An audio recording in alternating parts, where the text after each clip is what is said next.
Saturday morning, the Experts program kicks off here on Power Talk Radio, and our tech expert, Luis Alvarez, CEO of the Alvarez Technology Group, with us right now. Hello, Luis. Hello, Mark. How are you today? Doing very well. Welcome to the first weekend of 2024. Yes, it promises to be a very interesting year, needless to say. An election year and so much stuff going on, and we're getting started pretty quickly here in terms of technology with the Consumer Electronics Show that takes place this week in Las Vegas. Something that I normally go to. As you know, we've reported on CES, sometimes even from the show floor in the past. But this year, the timing wasn't right for me, so I'm not going to be able to go. But I'm still going to keep an eye on it because this is a world where it used to be mostly about consumer technology, but now so much of it has shifted to what businesses and commercial enterprises could be seeing, maybe not this year, but in future years. And, it does draw a huge number of people. Now, at its peak, a few years ago, they were playing host to over 170,000 people. Now they're down around 115,000 as it's recovering from the pandemic. That's still a lot of people. I expect this year they're going to get back closer to that 175 that they've had in the past. More people are comfortable traveling this year, and you're seeing transportation is back to normal. Southwest, which is really the big carrier that flies from the Bay Area to Las Vegas, they probably double the number of flights that they have during the show. So, they're going to be full force, and the hotels are ready. So I think we're going to see a lot of people there. Well, I know that AI is going to be really big at this year's CES, but before we get to talking about AI, what are some of the other things in the consumer realm that people tend to be looking for, some of the big reveals that come out of CES? A lot of the consumer technology that we'll see being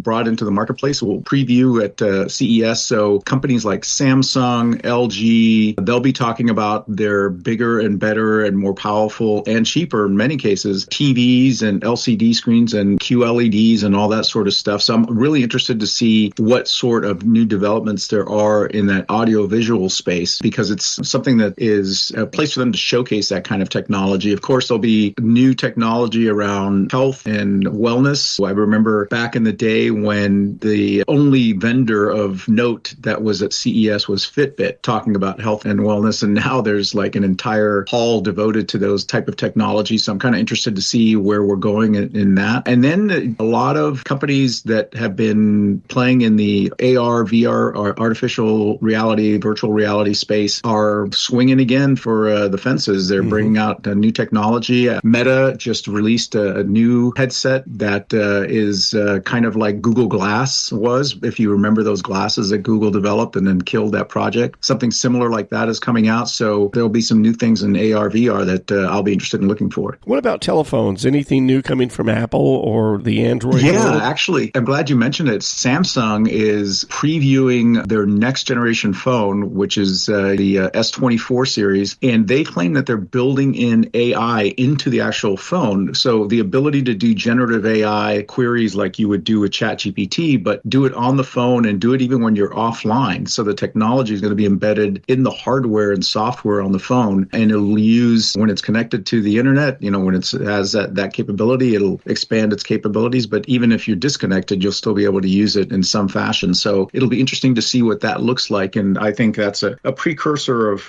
what we see coming from a lot of other companies in that space, and including Google's Pixel. Okay. Now, what about Apple? Are they going to get into this as well? Apple doesn't do a ton of new things at CES. They've released their new technology late last year, so I'm sure they're going to be showcasing that. But it's not unheard of for them to reveal something during one of the keynotes during their time at CES. So we'll have to stand by and see if anything comes out from Apple space. And they tend to do their reveals outside of CES on their own thing, because that's where they get, and it's probably a good strategy by Apple, because they'll do something like in the middle of the year, or it's far removed from CES and other events, because they want their event to stand on its own. It's like its own tent pole event, and it becomes like a huge they want thing. it to be all about them. Yeah, absolutely. And it usually is. Hey, speaking of AI, we have a story here regarding Microsoft and artificial intelligence. They are adding to keyboards of equipment, and this is going to be on a Dell computer to start with, but it's next to the Alt key. It's an AI Copilot key, which I guess is going to launch an AI tool on your computer, either your,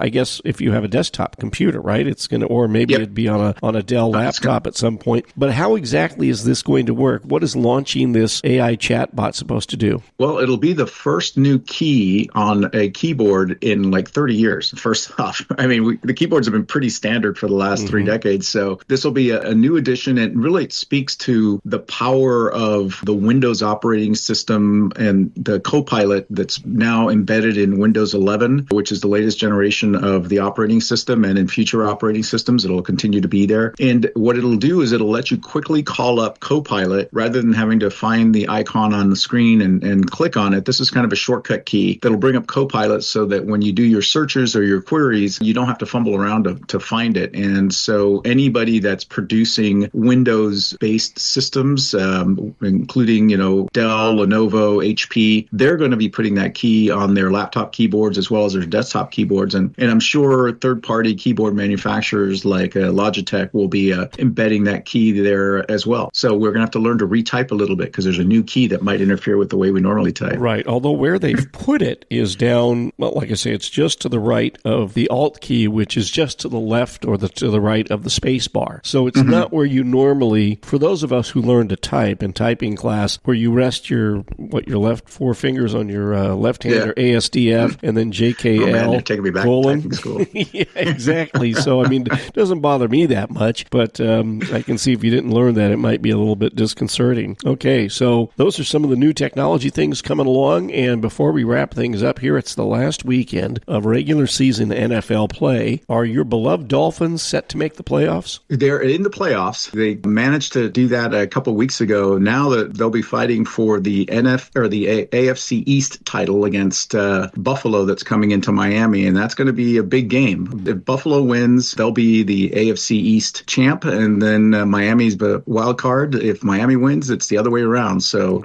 both teams probably will be getting into the playoffs. The question is, will they be seeing themselves again in a couple of weeks? Right. And is there any chance that they could end up playing the Ravens again, which they probably don't want to? No, I don't think anybody wants to play the Ravens right now. I mean, they destroyed the Niners and then promptly went in and destroyed the Dolphins. So, geez. Yeah, so, all right. Well, good luck this Sunday with that game, all right? Thank you, sir. Okay. That's Luis Alvarez, CEO of the Alvarez Technology Group, joining us today on Power Talk Radio. Online, you'll find them at alvareztg.com, at alvareztg. That's the X handle. And Luis, the toll-free number for the I-Team. Give us a call at 866-78-I-Team. That's 866-784-8326.